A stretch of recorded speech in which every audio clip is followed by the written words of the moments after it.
आपण पाहत आहात सत्य व रोखोक news channel MH10 Sangli news. महाराष्ट्राचे मुख्यमंत्री आदरणीय देवेंद्रजी फडणवीस साहेब आपण एक हिंदू धर्माचे आणि हिंदू मंदिरांचे आधारस्तंभ असून बिटा खानापूर आटपाडी तालुक्यातील हिंदू धर्माचे पवित्र स्थान असणारे रेवणसिद्ध मंदिराला जाण्यासाठी आणि नॅशनल विजापूर गुहागरचा हा रस्ता असताना हा रस्ता कित्येक वर्षापासून याची अवस्था अत्यंत निकृष्ट झाली असून रस्त्यात खड्डा एका खड्ड्यात रस्ता आहे हे वाहनधारकांना प्रश्न पडलाय। तर ह्या रस्त्याला स्वर्गीय अनिल बाबर निकृष्ट राष्ट्रीय महामार्ग नाव देऊन घोषित करण्यात यावी अशी वाहनधारकांची व ग्रामस्थांची मागणी आहे। कारण रेवणसिद्ध हे हिंदू धर्माचे पवित्र स्थान असताना येथे महाराष्ट्र शासनाने करोडो रुपये देऊन भक्तनिवास बांधले आहे। या भक्तनिवासाला स्वर्गीय अनिल बाबर यांचा भक्तनिवासमध्ये फोटो ठेवून टेंभू योजनेचे जनक म्हणले आहे व बाबर कुटुंबातील लोकांची नावे घालून शिलालेख तयार केला असताना त्यावरती भक्तनिवासाला किती खर्च आला, कोणत्या योजनेतून भक्तनिवास घेतले याचा अद्याप उल्लेख नाहीये। त्यामुळे ते भक्तनिवास जर बाबरांची प्रॉपर्टी असेल तर विटा खानापूर राष्ट्रीय महामार्ग हे स्वर्गीय अनिल बाबर निकृष्ट हवे रस्त्याला नाव देऊन महाराष्ट्र शासनानं घोषित करावी।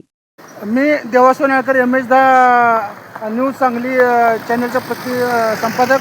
तर आज जो रेणावी घाट आहे ह्या घाटाची अवस्था बघा, रस्ते वगैरे अत्यंत म्हणजे फुटून असे वाहनधारकांना अत्यंत परिस्थिती वाईट आहे।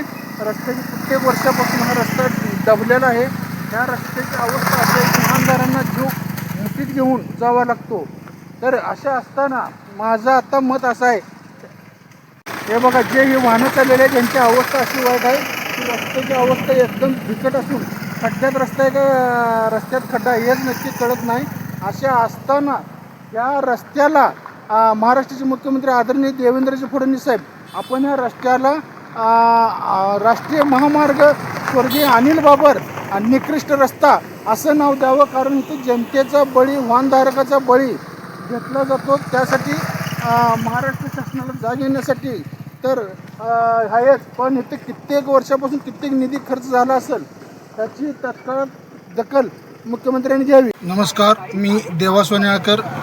आज मी विटा तून जाणारा खानापूर मार्गे हा रेवणसिद्ध हे हिंदू धर्माचं पवित्र स्थान आहे आणि ह्या पवित्र स्थानामध्ये जे भक्त निवास आहे त्या भक्त निवासामध्ये ज्या इथले विद्यमान आमदार सुहास बाबर यांनी स्वतःच्या वडिलाचे म्हणजे अनिल बाबर यांचे फोटो लावून तिथं म्हणजे राजकीय अड्डा बनवला होता। त्यानुसार तेव्हा अड्ड्याला जसं स्वतःच्या बाबर कुटुंबाचं नाव देण्याचा प्रकार त्या शिलालेख वगैरे जे केलेला आहे आणि तेच काम आता सुहास बाबर यांनी येथील भेवघाट मार्गी जाणारा म्हणजे खानापूर मार्गे विट्यातून जाणाऱ्या रस्त्याला स्वतःच्या बापाचं नाव द्यावं आणि अनिल बाबर निकृष्ट रस्ता असा नाव द्यावं आणि अपघात करणे हे बाबर कुटुंबाचं काम आहे। आणि त्यामुळे ह्या रस्त्याला आम्ही अनिल बाबर निकृष्ट रस्ता, कारण आजपर्यंत कित्येक जनतेने, कित्येक वाहनदारांनी, कित्येक पत्रकारांनी, कित्येक इथल्या म्हणजे सामाजिक संघटना असेल ह्या संघटनेने पक्षाने आवाज उठवला देखील असताना इथल्या रस्त्याचं कुठल्याही प्रकारे काम केलेलं नाही।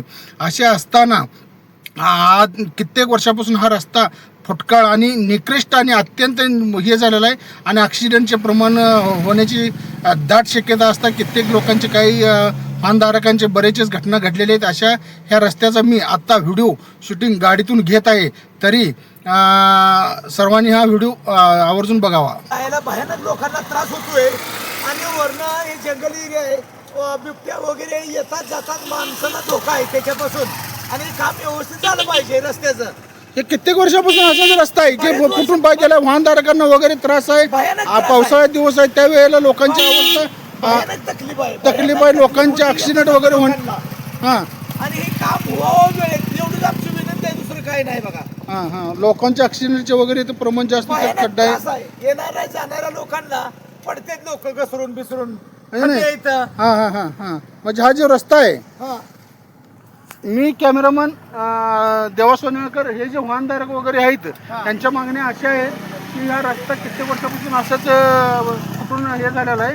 तर हा रस्ता महाराष्ट्र शासनाने तत्काळ त्याची दखल घेऊन रस्ता वाहनधारकांसाठी चांगला करण्यात यावा, एवढी विनंती आहे आमची। नाही। MH10 सांगली न्यूज चॅनलला लाईक करा, शेअर करा आणि सबस्क्राईब करा.